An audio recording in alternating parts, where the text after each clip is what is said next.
Hi everyone, good afternoon. Today we are standing here together for a special occasion.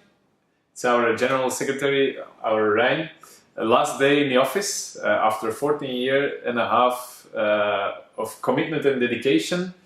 He finishes his career at DB and moves to a new organization.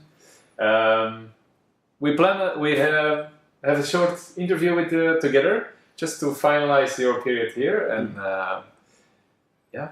let's share some last reflections. Rein, how do you look back after these 14 and a half years, after your journey here in DB? How do you look back to this journey for you? Well, I look back quite some enthusiasm because 14 and a half years is quite long, but I really had a great time doing this job. Challenging at points as well because it has always been such an intensive job. But what has been nice is that in a long period of time I had the opportunity of helping to build Don Bosco Youth from an organization which at that time was even not independent yet, from a young ID to what we are now, a professional network with 18 member organizations in I think 16 countries, not just European Union but also outside. So it's I look back with a lot of joy. So you speak about 18 organizations. You started a long time ago with only, I think, 5 or 6? Six, 7. So you've met a lot of people and you've been crossing paths with a lot of organizations. Are there special people you you will remember? Or? There's so many, because you had the first of all the volunteers. So I've met so many great trainers. We had youth representatives who go to represent our organizations to different institutions. We had the Salesian chaplains who help with doing the spirituality activities. The trainers who are really committed in building very, very strong training programs. That has been a big joy. That's difficult to mention names because there's so many over the years. Then a special thank you, what I have in mind always is the interns, which I had the opportunity to work together with here in the office, because doing a job like a general secretary is a very special kind of work, and it's always nice that you at least also have the opportunity to teach or train some young people in some of the aspects of running such an organization. So there were quite some interns here, and that has always been a great fruitful for you. Fruitful for me. And then I've worked together with many people in our administrative body, in our GEB. That has always been nice. The contact people of the member organizations. But there are a few people which I really had a very close relationship with, which are mainly the presidents, because in our organization it's always like this, that the general secretary takes care of the day-to-day business, but it's the president who needs to make all the split decisions together with the International Secretariat. And first of all, it's you. It was very nice to work together with you, also because you came to the network first as a participant, and then you also got a job here at the Jeugd. It's very nice to see this progress. Then before you, we had Francesco. Francesco from Italian from Germany. The nice thing about Francesco has always been that we were very alike, almost the same age, and sharing some passions of music and of Aikido. And you started more or less together in the network. Yeah, as well. Before that we had Lieve from Belgium. She was the first lay and female president of the network. With Lieve I've been working before that for maybe 10 years because she was always a very committed volunteer. She was part of the counselors group. It was very nice. Before that we had Bob Gardner, and Bob has always been an inspiration to work together with, and I certainly will always remember all the times we had meetings in St. Pancras Station, because that was the closest for us to travel. And before Bob, there was also Guido. Guido, who is has been president of the organization, who is still the legal and financial secretary. So one of the founders. Yeah, one of the founders. So with Guido I've been working for exactly 14 and a half years together. And a very big thank you for having the open door always, that I could, when there's a problem, I could have a discussion, that we could share about this kind of stuff. And when you say Bob, when you say Guido, there's also a third person, which is Stefan Steur, also one of the 3 founders of the network. Stefan has not been a president, but he has been a vice president for quite some time, and also it has always been a pleasure working together with him. Okay. I hear many names, also other organizations, and as you know, Don Bosco Unit comes from the story of Don Bosco, which was it's a tradition since 1815. How do you look back towards this Salesian charismatic movement you were working in actually?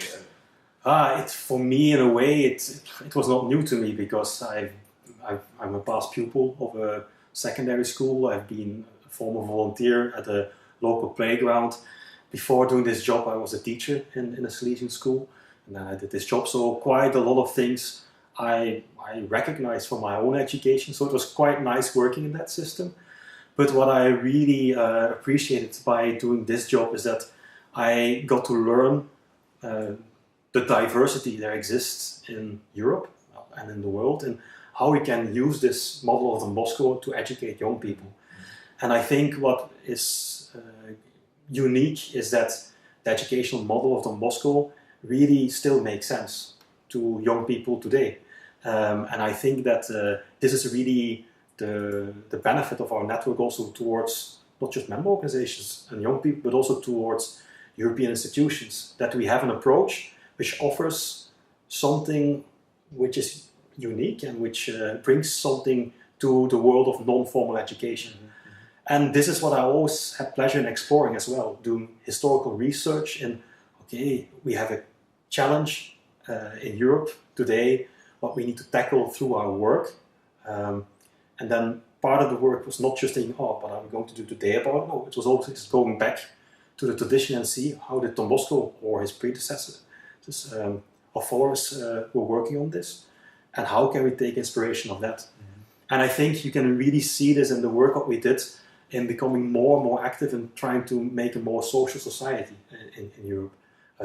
When we think about, for example, how we are now training young people to become social entrepreneurs, taking inspiration of all the social entrepreneurial efforts Don Bosco himself took.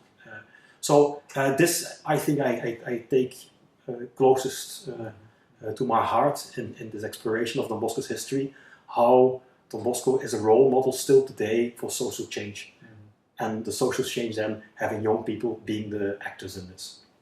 And the fact that we are still supported by the congregation is also something that is very important. Yeah, indeed. So I always appreciated the encouragement and the spiritual support we got from the congregation in Rome. Started when we were created with, for example, Tom Dominic, who was then the sponsor for youth ministry. He was always supporting us in the steps we took, and we saw this continued also with Don Fabian Attard, who always followed Don Bosco from the congregation part, from Salesian Youth Ministry Department. So yeah, always been quite nice also having the possibility of working together with the policy makers of the Don Bosco movement. We don't only want to look back, but let's look forward, because now what will you do?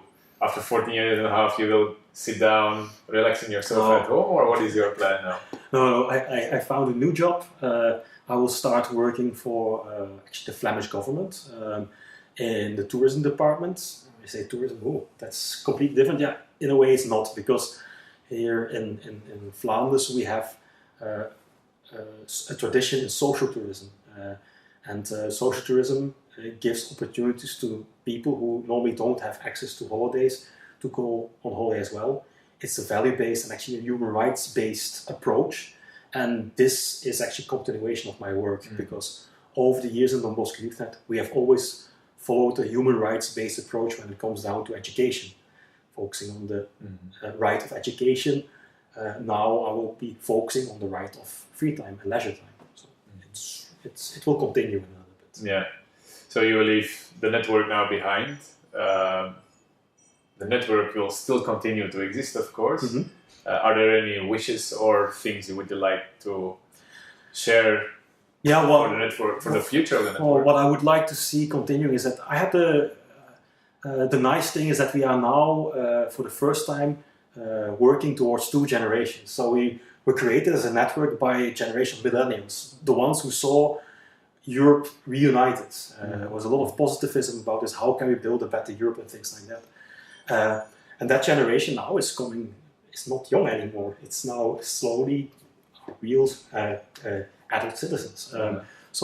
And I've always had the pleasure of being part of this movement. But what we now see is that the new generation, those born in 2000 and onwards, for whom the European unification is something normal, it has always been there, who take some things for granted, but at the same time have new challenges. And what I hope is that the network can, in my successor, can find somebody who can help also catering for this generation. We have made changes in how we want to train, for example. We really see that we as a network, we want to commit to building a more social society, and I hope that we will find the answers for this new generation. And I'm sure we will, because we still have young people coming in and they will find the solutions for this. So yeah. So the future looks bright for everyone. I think so, yeah. Okay, we wish you all the best for your future, for your family and your career.